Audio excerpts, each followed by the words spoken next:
마태복음 25장 31절에서 46절입니다. 저와 여러분이 한 절씩 교독하겠습니다. 인자가 자기 영광으로 모든 천사와 함께 올 때에 자기 영광의 보좌에 앉으리니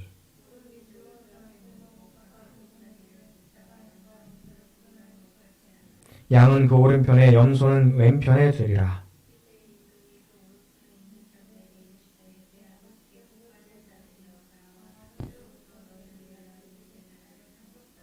내가 줄일 때에 너희가 먹을 것을 주었고 목마를 때에 마시게 하였고 나그네 되었을 때에 영접하였고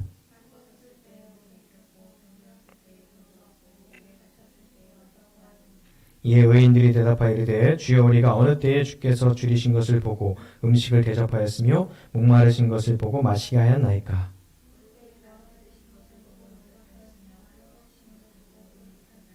어느 때에 병드신 것이나 옥에 갇힌 것을 보고 가서 배웠나이까 하리니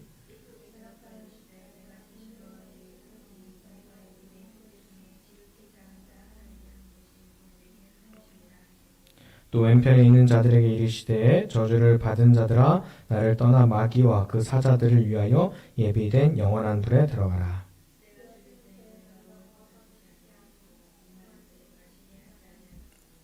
나그네 되었을 때 영접하지 아니하였고 헐벗었을 때에 옷 입히지 아니하였고 병들었을 때와 옥에 갇혔을 때에 돌보지 아니하였느니라 하시니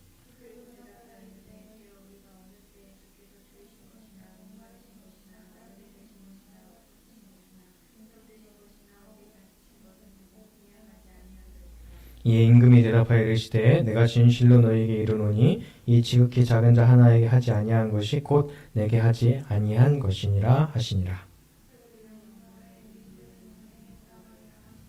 아멘. 할렐루야. 주님의 이름으로 사랑하고 축복합니다. 다시 코로나가 유행하고 있어요. 서울 수도권 말할 것도 없고 춘천 지금 계속 나오고 있습니다. 운동장 사용 금지와 운동 모임도 통제되었습니다. 네. 어제는 어느 고등학교 확진자가 나와갖고요. 전교생이 운동장에 모여서 검사했다고도 하죠. 고3 수능이 이제 2주 남았는데 모두 건강 잘 챙기시기를 바랍니다. 오늘은 교회력 절기상으로 마지막 절기입니다. 성령 강림절 후 마지막 주죠. 예수님이 다시 오셨을 때 심판의 주로 자리하시는 장면이 오늘의 장면입니다. 자, 여러분은 사람은 무엇으로 구별하죠?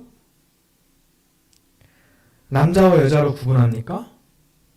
그냥 단지 구별만 하면 다행인데 남자와 여자로 구분해서 차별하면 안 되겠죠.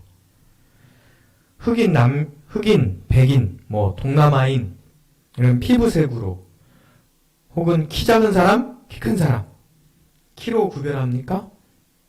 돈이 많은 사람, 돈이 적은 사람 학위가 있는 사람, 가방끈이 짧은 사람 학력으로 구분합니까?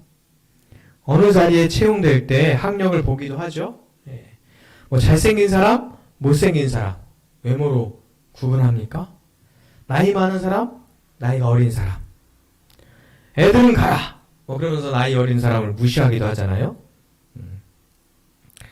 이런저런 정도의 차이로 사람들을 구분합니다.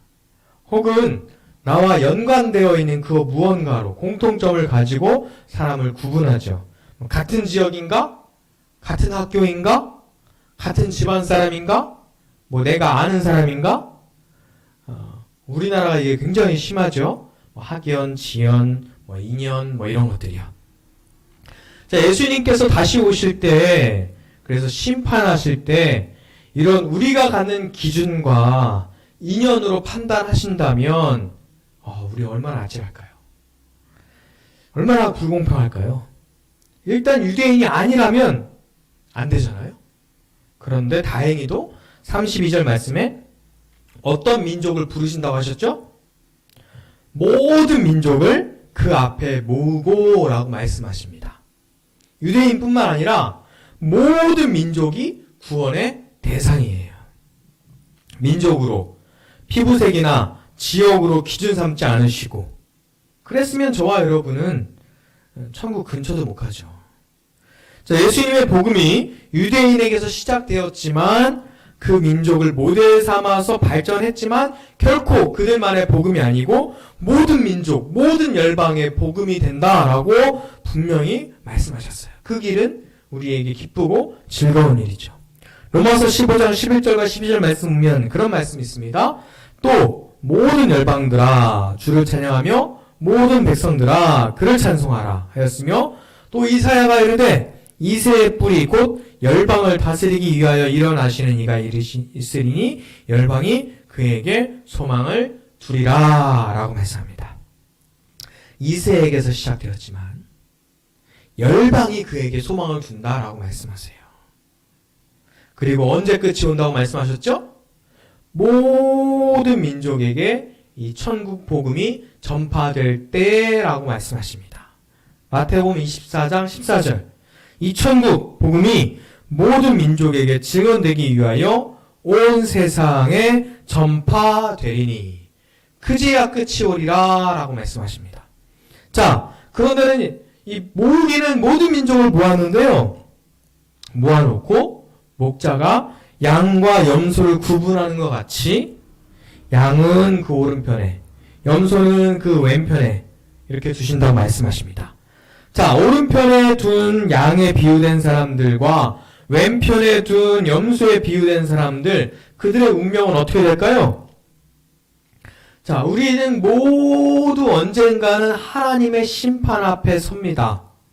로마서 14장 10절부터 보면 네가 어찌하여 내 형제를 비판하느냐? 어찌하여 내 형제를 업신여기느냐? 우리가 다 하나님의 심판대 앞에 서리라 라고 말씀합니다. 우리는 다 하나님 앞에 심판대에 서요. 그리고 그 앞에 서서 하나님께 직고한답니다. 자기의 죄를 다 자백하게 돼요. 고린도전서 5장 10절 말씀 보시면 우리가 반드시 그리스도의 심판대 앞에 나타나게 돼요. 각각 선악간에 그 몸에 행한 것으로 따라 받으려 함이다 라고 말씀합니다. 자, 우리가 행한 대로 심판을 받을 것이다 라고 말씀해요. 계시록 20장 말씀 보면 11절부터 14절에 보면 또 내가 크고 흰 보좌와 그 위에 앉으신 이를 보니 땅과 하늘이 그 앞에서 피하여 간데 없더라. 그리고 죽은 자들이 큰 자나 작은 자나 그 보좌 앞에 있는데 책들이 펴있고 또 다른 책이 펴졌으니 곧 생명책이라. 죽은 자들이 자기 행위를 따라 책들에 기록된 대로 심판을 받으니 라고 말씀하고 있어요. 자, 그런데 여기서 각 사람의 행위대로 심판을 받는다라고 말씀해요. 로마서도 그렇고 이 요한계시록도 그렇고 고린도 말씀도 그렇고요. 그런데 우리는 로마서와 갈라디아서 이런 말씀을 통해서 오직 믿음으로 의로워진다라고 하는 것을 우리는 익히 들어서 알고 있습니다. 그러면 이 양과 염소의 이야기에서 말씀하시는 행위대로 심판을 받는다라고 하는 것과 믿음으로 의로워진다라고 하는 것은 어떤 차이가 있을까요? 다른 말씀일까요? 이 말씀의 진리가 무엇일까요? 우선 우편으로 보낸 이들을 보면 그들은 복받는 이다 라고 말씀하세요. 그리고 너희를 위하여 예비된 나라를 상속받으라 라고 말씀합니다. 상속은 뭘 잘해서 받는 거예요? 아니면 그냥 아들이고 손자니까 받는 거예요? 그냥 아들이고 손자니까 받는 거예요. 뭘 잘해서 받는 게 아니거든요.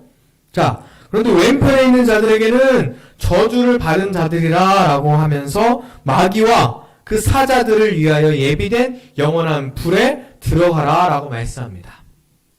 원래 그 자리는 왼편에 있는 자들을 위하여 예비된 곳이 아니라 마귀와 그 사자들을 위하여 예비된 자리예요. 그러면서 뭐라고 말씀하시냐면요. 그 행위의 기준이 내가 주일 때에 먹을 것을 주었느냐? 목마를 때에 마시게 하였느냐? 나그네 되었을 때 영접하였느냐? 벗었을 때에 옷을 입혔느냐? 병들었을 때에 돌봤느냐? 옥에 갇혔을 때에 보았느냐?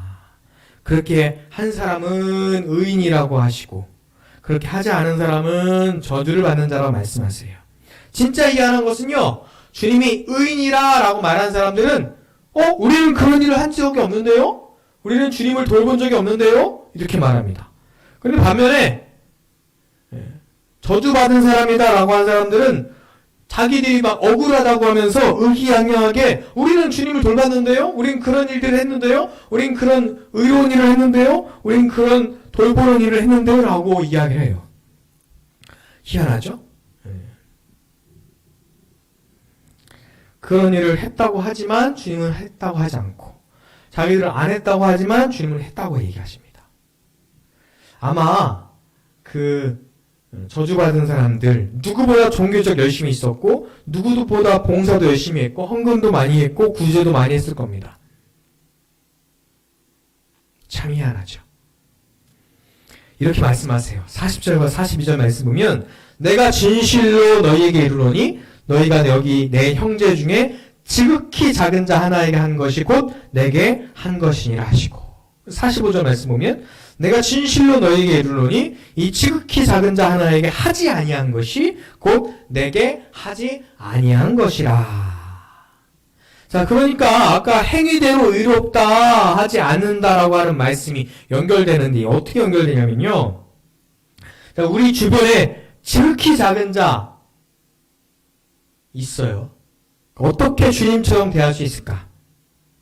자, 이와 관련된 고전이 있는데 이 고전 도스토옙스키 들어봤어요? 도스토옙스키 쓴 유명한 소설인데 뭐가 있어요?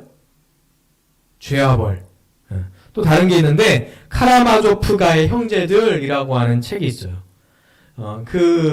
거기서 형제들하고 아버지 장로하고 쭉 얘기하고 뭐 이런 일들이 나오는데 그 중에서 양파 한 뿌리 얘기가 나옵니다. 이 양파 한 뿌리 얘기가 굉장히 중요한 이야기인데요. 어떤 이야기냐면 이런 이야기예요. 옛날 못된 할머니가 살았는데 죽고 나서 착한 일을 한 게 하나도 없어요. 그래서 악마들이 이 할머니를 불바다 속에 던져버렸습니다. 그래도 이 할머니의 수호천사가 혹시나 뭐가 있을까 해서 평생을 뒤졌는데 곰곰이 생각해보니까 딱 하나 선행이 있는 거예요. 그래서 그게 뭐냐면 텃밭에서 양파 한 뿌리를 뽑아가지고 지나가는 거지에게 준 적이 있는 거죠. 하나님에게 이 수호천사가 이 일을 이야기합니다. 그 양파 가지고 그래서 하나님께서 뭐라고 하냐면 그러면 그 양파 가지고 할머니에게 가서 양파 한 뿌리를 붙잡고 나오면 천국으로 오는 거고 못 나오면 그냥 거기 있어라 이렇게 얘기해요. 양파가 끊어지면 그대로 불바다에 남게 될 것이다. 자, 그래서 수호천사가 이 양파를 가지고 할머니에게 가요. 그래서 양파를 내밀죠. 그 할머니 양파 한 뿌리, 양파 덩어리도 아니야. 양파에 붙어있는 그 양파의 그 한 뿌리를 붙잡고 조심조심 기어오고 있었습니다. 자, 그런데 그때 무슨 일이 일어날까요? 그 지옥불에 있었던 다른 죄인들이 나도 같이 가자고 나도 살려달라고 그러면서 그 할머니를 막 붙잡기 시작합니다. 매달리기 시작해요. 그러자 이 할머니가 이건 내 양파야! 이건 내 거야! 막 그러면서 자기에게 매달리는 그 사람들을 다 뿌리치기 시작했어요. 그런데 그 순간 어떻게 됐을까요?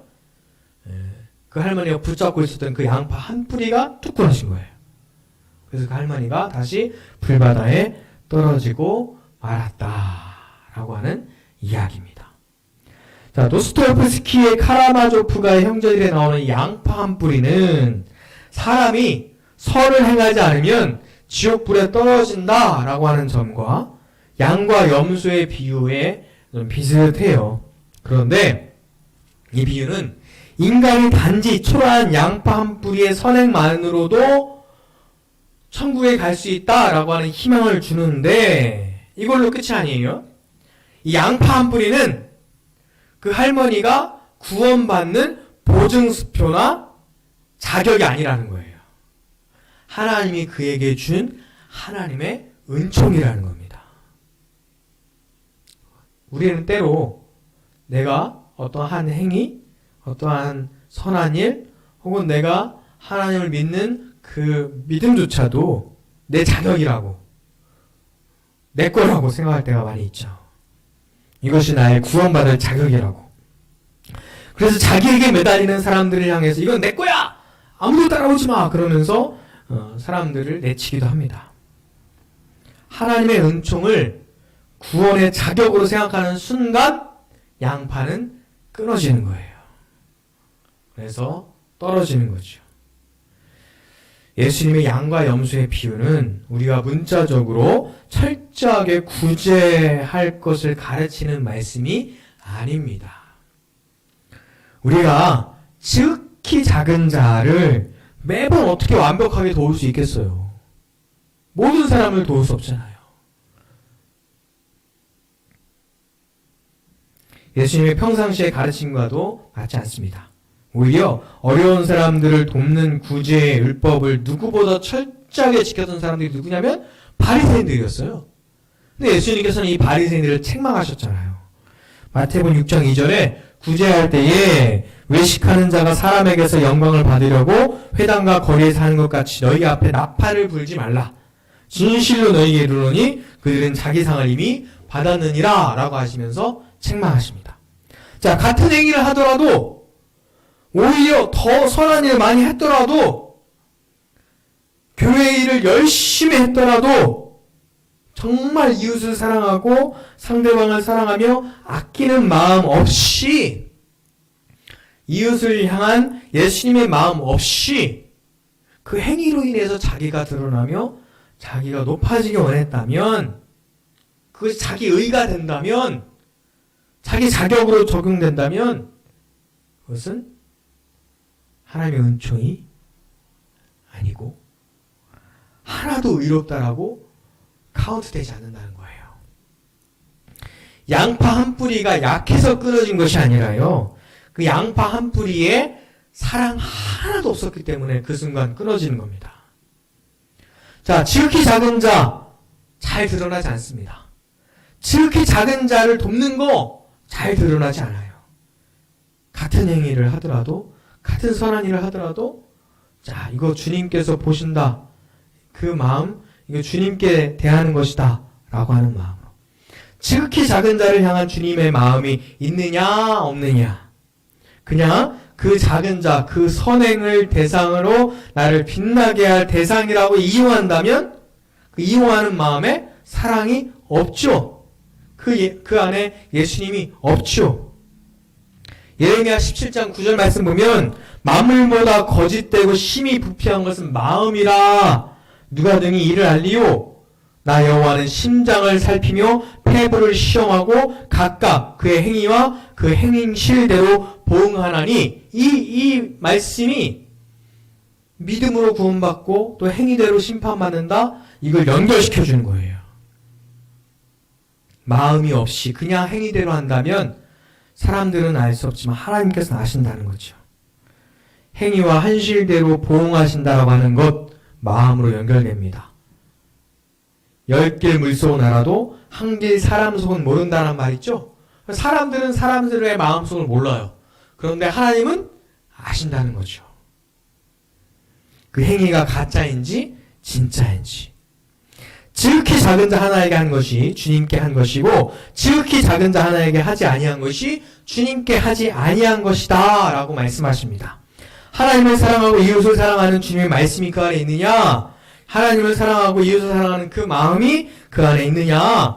예수님의 생명이 그 안에 있느냐? 묻고 계시는 거예요. 일찍이 신명기 말씀에서도 하나님께서는 이렇게 말씀하십니다. 신명기 15장 9절 삼가 너는 마음에 악한 생각을 품지 말라 곧 이르기를 그러면서 그 뒤에 형제를 돌보고 섬기며 이렇게 쭉 이야기를 하고 있어요. 내 형제 중에 곤란한 자와 궁핍한 자에게 내 손을 펼칠지라. 여러분 주위에 작은 자 있죠? 약한 자 있죠? 궁핍한 형제들, 사정이 딱한 사람들이 있습니다. 경제적으로 어려운 사람일 수도 있고 경제적으로는 풍요롭지만 정신적으로 어려운 사람과 영적으로 어려운 사람이 있을 수도 있어요. 혹은 지식이 부족한 사람이 있을 수도 있죠. 그런 사람은 여러분 도울 수 있습니다. 여러분 가진 그 무엇으로 경제적으로 도울 수도 있고 지식으로 도울 수도 있고 마음으로도 도울 수 있어요. 온 기도함으로 도울 수도 있고, 혹은 아주 작은 클릭 하나로 국회 청원이나 청와대 청원 이런 것으로도 우리는 도울 수도 있습니다. 최근에 세월호 부모님들이 다시 희망버스를 타기 시작했어요. 왜죠? 그걸 수사하고 진실을 밝혀내는 그 기한이 다 다가오고 있어요. 세월호 이야기를 하면 지겹다라고 말하는 분도 있지만 내 자식이었다면 얼마나 안타까웠습니까? 그런 마음으로 기도하고 응원해 주었으면 좋겠어요. 그리고 최근에 어젠가요?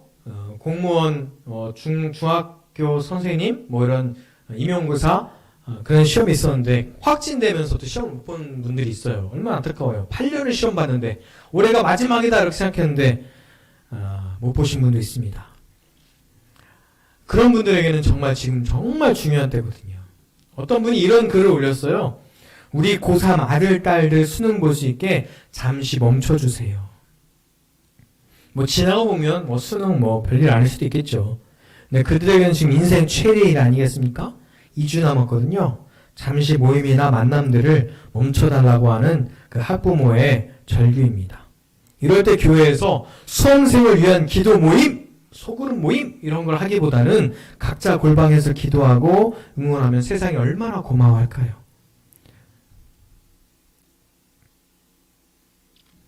나는 조금 더 맛난 것을 먹고 나는 조금 더 좋은 걸 먹을 수 있지만 누군가는 배고픔의 문제일 수 있고요.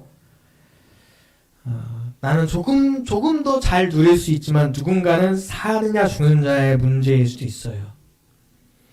도스토옙스키 책에서 그 할머니는 양파 한 뿌리에 살 수도 있었지만 결국 양파 한 뿌리에 사랑이 담겨있지 않았기 때문에 이기적인 마음 때문에 증오하는 마음 때문에 다시 지옥에 떨어질 수밖에 없었어요. 양파 같은 아주 작은 거에 부활하며 다시 희망을 찾고 살아난 사람들의 이야기가 또 나옵니다.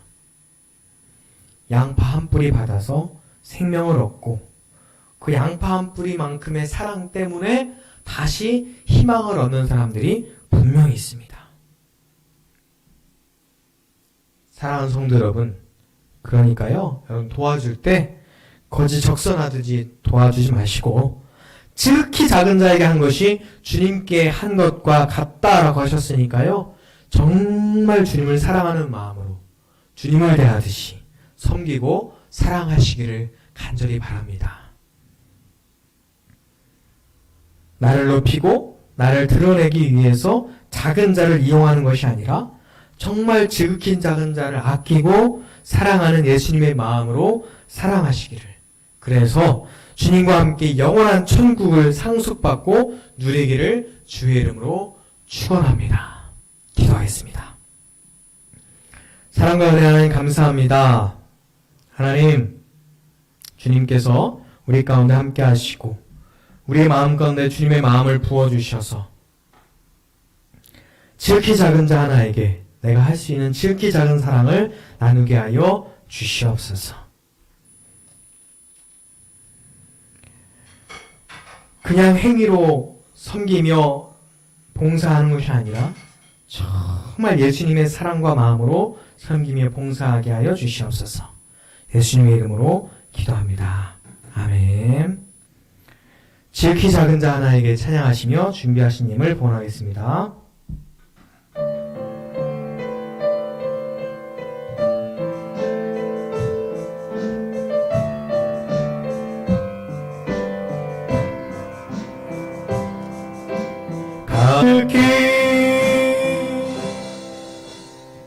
하나님 감사합니다. 이 시간 주님께 예물을 드립니다. 하나님, 이 예물을 기뻐 받아 주시옵소서. 예물을 드린 이 손길들을 하나님께서 기억하시고 하나님, 이 손길들의 삶 가운데 하나님의 사랑이, 예수님의 마음이 충만하게 부어지게 하여 주시옵소서. 이 예물이 쓰이는 곳마다 주의 사랑이 전파되게 하시고 진리교회가 든든히 서가게 하여 주시옵소서. 이제는 우리 주 예수 그리스도의 은혜와 하나님의 크신 사랑과 성령의 함께 하심이 오늘 예배를 드리며 하나님의 사랑을 품고 살아가는 모든 이들에게 이제부터 영원토록 함께 하시기를 간절히 축원하옵나이다. 아멘.